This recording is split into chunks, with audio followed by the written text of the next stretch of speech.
समस्त की मो तरफ हार्दिक नववर्षर अनेक अनेक शुभेच्छा और शुभकामना। एक्चुअली रे एटा मोर वीडियो होची डिसेंबर 31 रो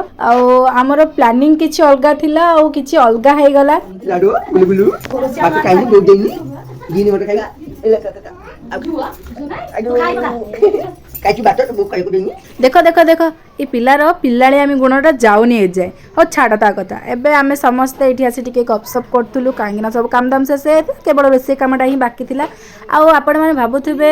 तमे तो सब किछि कह देला भोजीटा होउची गबे एक्चुअली भोजीटा होउची हम अप्पांग घरे बिकॉज तांको झियर किछि फंक्शन थिला त सेथि पे तापर एठी ऑलमोस्ट रोसे सरीबा को आसीथिला तापर मु भी एठी टिके आसी पिल्ला मानक साथ मजा मस्ती कली अब देखो देखो संध्या भी हेइसला होची देखु छु टाइम ओवर लागी भोक लागलानी भोक तो लागिनी हेले ठीक टाइम रे लोक आसी पहुंचे खाइबा अरे मोर एठी ओडे झियरडे आसला जागे आस मते मुंडिया माइला तो मु बहुत खुशी हेइतला देन खाइबा पीबा भी आरंभ होई हेइतला तापर मते भी भोक लागि हेइतला तो मु भी खाइबा को बसी पड़तली जोटा कि भात डाली खट्टा घांटो आउ चिली कोबी देन खीरी भी हेइतला मु जोटा कि पछरे खीरी खाइतली तापर मम्मी का भी समस्त एठी आसी बसी पड़तले खाइबा रे हमर एठी ही नुवा वर्ष रे सेलिब्रेशन हेइतला काहेकि ना हमें पूरा परिवार एकाठी हेइथिलु तो खुशीर भी माहौलटा अधिक बढ़ी जाइतिला आउ हमको लागिलानी जे नुवा वर्ष पई अलगा किछि प्लानिंग करिकि करिवु बोली आ आपण मानकर नुवा वर्ष केमिति रहले मते निश्चय कमेंट बॉक्स रे जणेबे। जय जगन्नाथ।